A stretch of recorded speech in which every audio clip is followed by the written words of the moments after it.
Bienvenue sur Vis-à-vis, votre émission d'interview. Aujourd'hui, je reçois quelqu'un qui vient tout près du pays du Lego, quelqu'un qui a un jour été passionné par la langue française au point de faire de ça ses études. Je reçois Emma Jalving. Emma, pourquoi cette passion pour la langue française? Je crois que ça a commencé quand j'étais petite, lors de mon séjour au Luxembourg avec ma famille. On a vécu là-bas et j'ai trouvé très belle la langue française. Donc, tu as décidé de continuer jusqu'à arriver à l'université. Oui, voilà. J'ai commencé à apprendre au lycée et continuer jusqu'à l'université. Et comment ça se fait qu'aujourd'hui tu es dans la région entre la Suisse et la France? Durant mes études, je suis allée passer un semestre en France et un semestre en Suisse. Et j'ai rencontré pas mal de personnes en Suisse qui voilà, m'ont donné l'opportunité de venir travailler par ici. D'accord, donc tu finis tes études et tu rentres pas au Danemark et tu décides de travailler par ici. Je suis rentrée en effet, mais il n'y a pas beaucoup de travail pour les gens avec ma formation au Danemark, même pas en dehors du Danemark. Mais grâce au contact que j'ai eu à Neuchâtel, Suisse, j'ai rencontré l'association française Frontline Messenger. D'accord, donc c'est dans ce cadre que tu es ici aujourd'hui.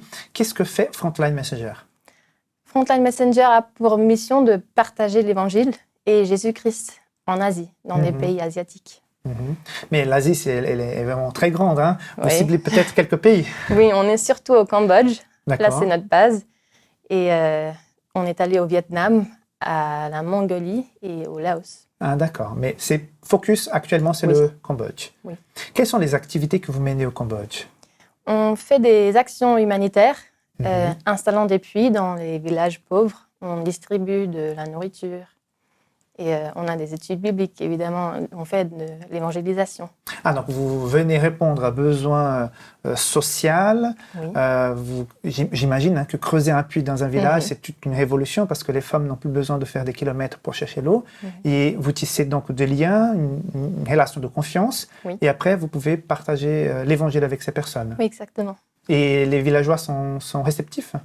Oui, cet contact personnel, ça permet vraiment d'entrer en matière. Oui, c'est ça. Vous avez d'autres projets d'évangélisation aussi? Oui, on a, grâce à Internet, une chaîne YouTube. Ah, d'accord. Où on partage des études bibliques en langue khmer, la langue locale.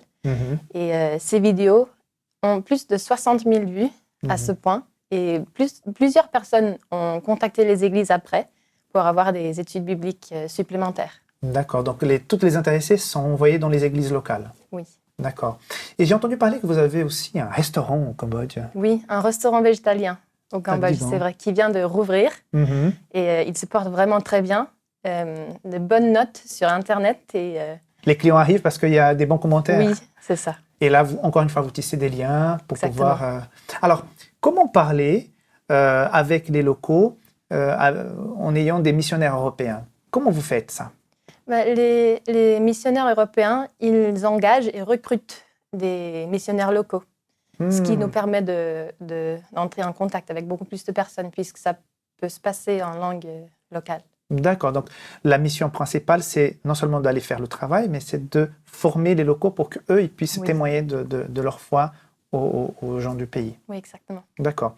Si tu es là aujourd'hui, c'est parce que vous avez d'autres projets, vous avez une vision, vous voulez continuer à développer l'évangélisation dans la région. Quels sont vos plus grands besoins actuellement? Nos besoins financiers sont très importants pour l'instant. On a vraiment besoin de donateurs qui veulent soutenir la mission et le travail. D'accord. Et comment peuvent-ils faire un don pour l'association? C'est facile. On va sur Internet, sur notre page d'accueil. Et déjà, première page, en haut de la page, il y a un bouton « Faire un don ». J'imagine que les gens qui font un don peuvent déduire cela de leurs impôts. Oui. Voilà. Très bien. Emma, l'argent ne peut pas tout faire. Vous avez aussi besoin, je suppose, de ressources humaines. Qu'est-ce que vous faites pour préparer les gens pour la mission? Justement, Frontline Messenger va bientôt ouvrir une école missionnaire en France. Ça sera en juillet et août 2020. Et on peut déjà s'inscrire. Et on a besoin de plus de participants qui veulent se former et se préparer pour aller en mission avec Frontline Messenger. Donc, si je prétends un jour être missionnaire en Asie, par exemple, donc je peux rentrer dans cette école et avoir donc les conseils, la formation pour pouvoir me préparer à la mission. Oui, Exactement. D'accord. Donc, je pense que sur le site, on peut aussi s'inscrire pour cette école. Il faut plutôt nous contacter par mail. Et on vous envoie les informations là-dessus. Vous étiez donc sur l'émission Vis-à-vis. Merci de nous avoir suivis. À tout bientôt pour une prochaine interview.